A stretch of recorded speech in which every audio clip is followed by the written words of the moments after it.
Vivek listed some policies while on CNN that he would like to hit Harris on, but he picked some really strange areas to focus on. Take a look at this.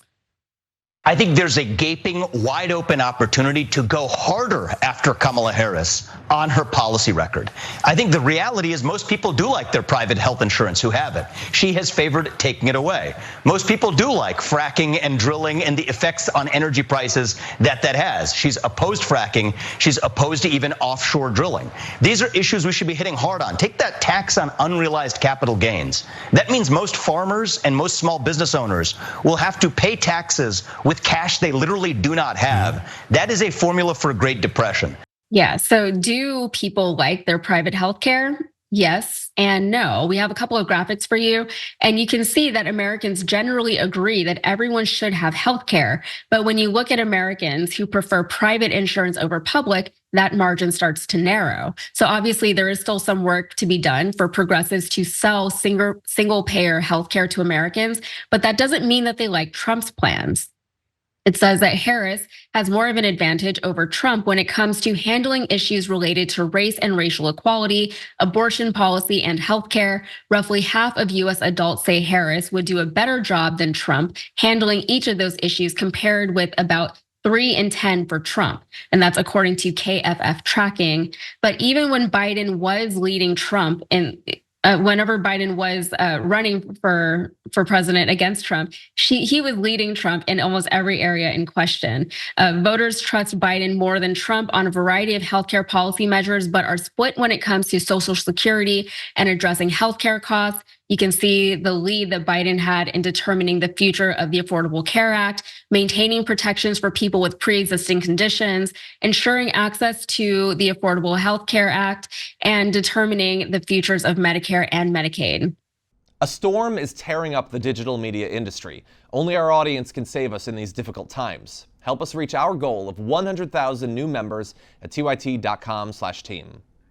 And at one point, even when Trump was stumping for Harris on this issue, he said that former President Donald Trump warned voters that Democratic nominee Kamala Harris will enforce a communist system where everyone gets health care. Oh, no.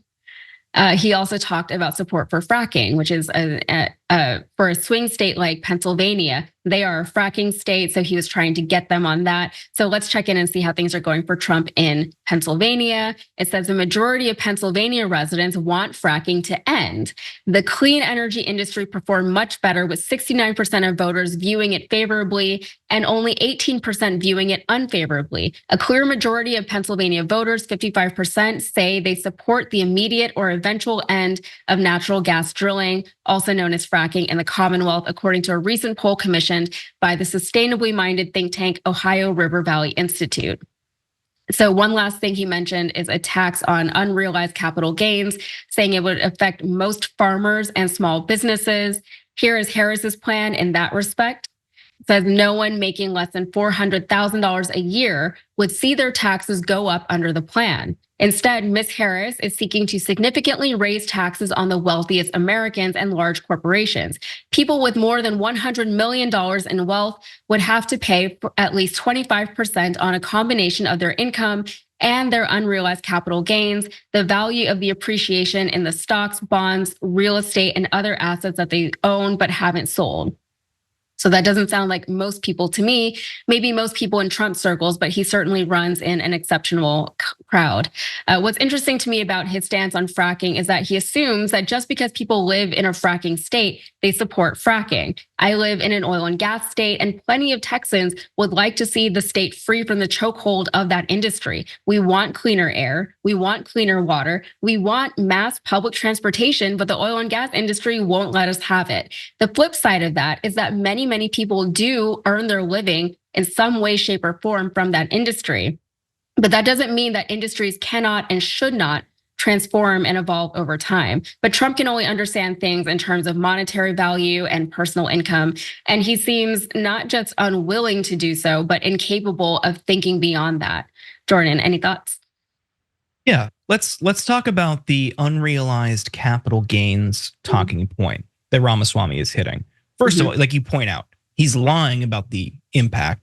He's lying about who it who it would affect. Farmers and small business owners? No, he's worried about the ultra wealthy. It's not going to cause a Great Depression if the ultra wealthy pay a little bit more in tax on speculative assets or investments that they're already paying a low tax rate on. But just to be perfectly clear on what he's doing, people, they're trying to scaremonger people into a fervor over the wealthy paying a little bit more on their investments. Come on, give me a break.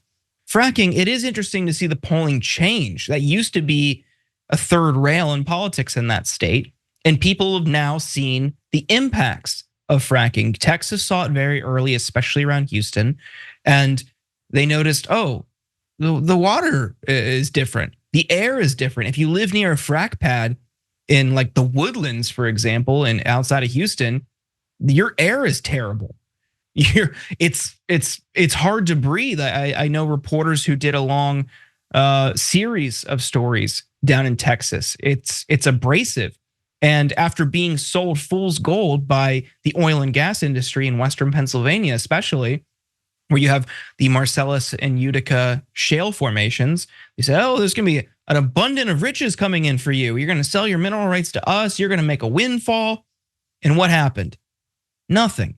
The oil and gas companies came in, set up operations, continue to get rich. Maybe some people, if they had mineral rights or they had natural gas underneath their property, got a little bit of money. But for the vast majority of people, they were sold a bill of lies, hoodwinked by these companies, and now they see the effects about 15 years later. It's not gonna happen for them. It's not gonna have 100 years of clean energy and 100 years of wealth pouring into their communities. They were lied to by these companies, and now they see it. So maybe not this cycle, but maybe in a future cycle, we'll see somebody campaign on ending fracking, which could be fantastic.